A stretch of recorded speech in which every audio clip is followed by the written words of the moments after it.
Disney just announced Tango live action, and for some reason, I was recommended this video, Cinderella Messed Up Origin by John Solo. As I was watching, I thought, hey, I actually know a version of Cinderella's story that is way more disturbing, one that he didn't even mention in both the original and the revisited video, and I'm willing to bet you have never heard of it either. So today, I want to introduce you to the most messed up version of Cinderella you have never heard of. A story where our Cinderella tragically lost her life, come back to life multiple times to haunt her sister, and finally takes revenge with her own two hands by unaliving her half-sister and stepmother in some of the cruelest way imaginable. Let's begin. Once upon a time, there lived a girl. Let's call her Cinderella for familiarity's sake. Her mother passed away when she was young. Her father remarried a woman soon after, with whom he had a second daughter. For convenience, we'll call this half-sister Karen. Cinderella was kind, hardworking, and endlessly patient. Karen, on the other hand, took after her mother and was lazy, spoiled, and sadistic. Things only got worse for Cinderella after her father passed away. With no one left to protect her, she was reduced to a servant in her own home, abused daily by both her stepmother and Karen.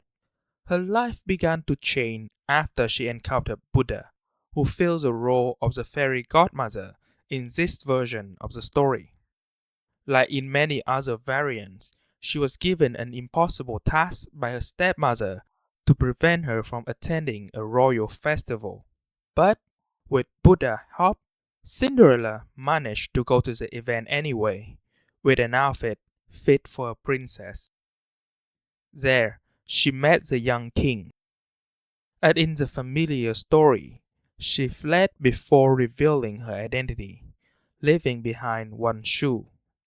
The king searched the kingdom, found Cinderella, and married her. Happily ever after, right? Except, no. The marriage was not the ending of this version, and we have only reached the beginning of the third act. So far, this version had been following the story beats of its relatives. The changes were minor, like having Buddha in place of a fairy godmother, having Karen being Cinderella's blood-related sibling, and she married a young king rather than a prince.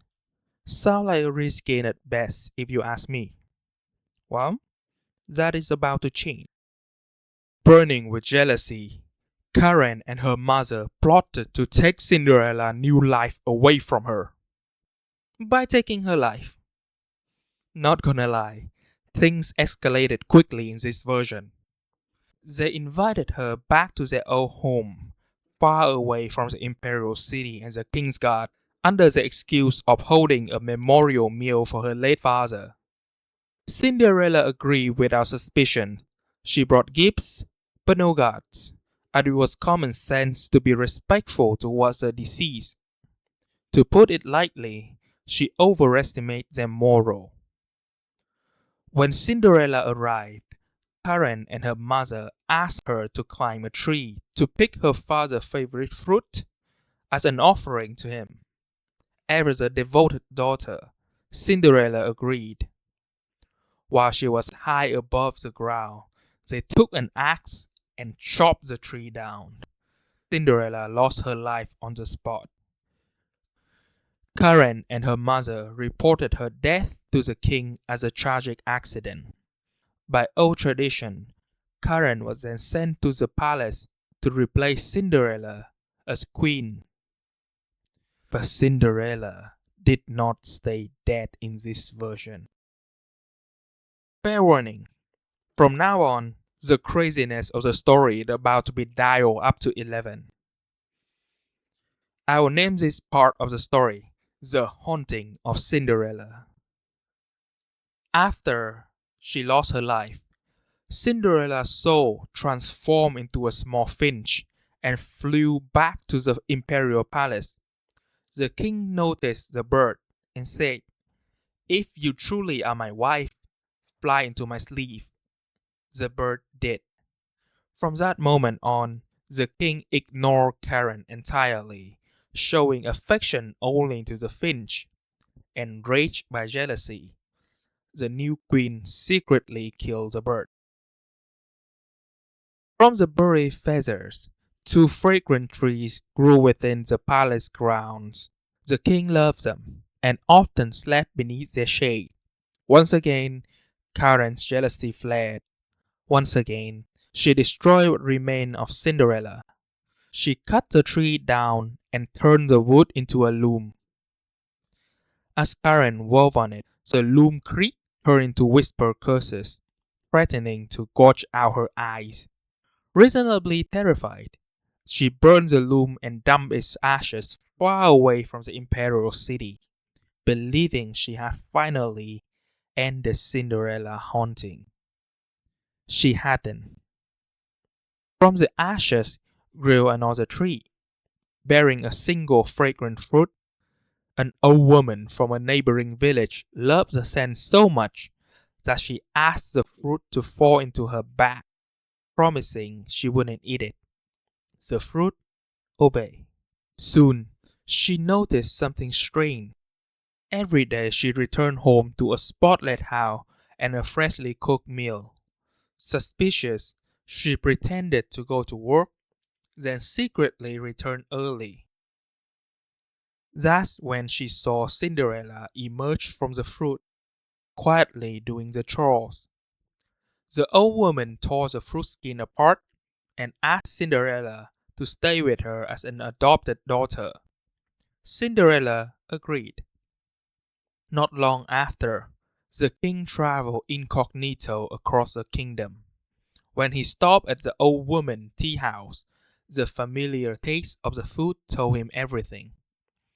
Cinderella had returned. He brought her back to the imperial city and crowned her queen once more. Now, we have come to the part more modern version erased, and also the part you have been waiting for if you're still here. Karen, seeing Cinderella alive and more beautiful than ever, asked her for the secret to her beauty. Cinderella smiled and lied. She told Karen she could make her just as beautiful.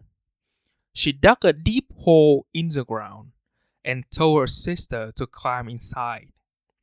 And I am not exaggerating. She ordered boiling water be poured down the hole, boiling Karen alive. Cinderella then ordered her sister's body to be pickled into a jar of sauce. The jar was sent to the stepmother, disguised as a gift from Karen herself. Because commoners were forbidden from entering the imperial city, the stepmother missed Karen dearly.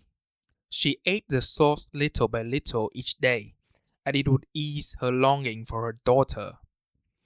From time to time, a crow appeared and cried out, "How delicious!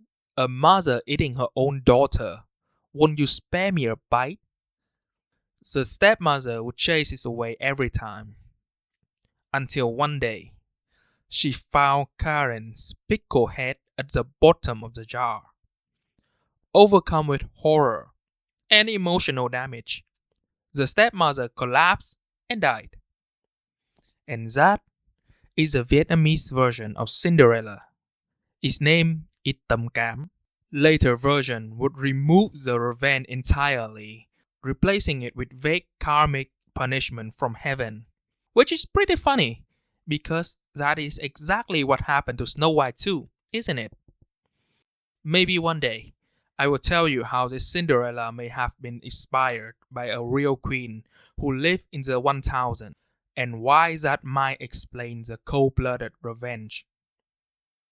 Alright, bye.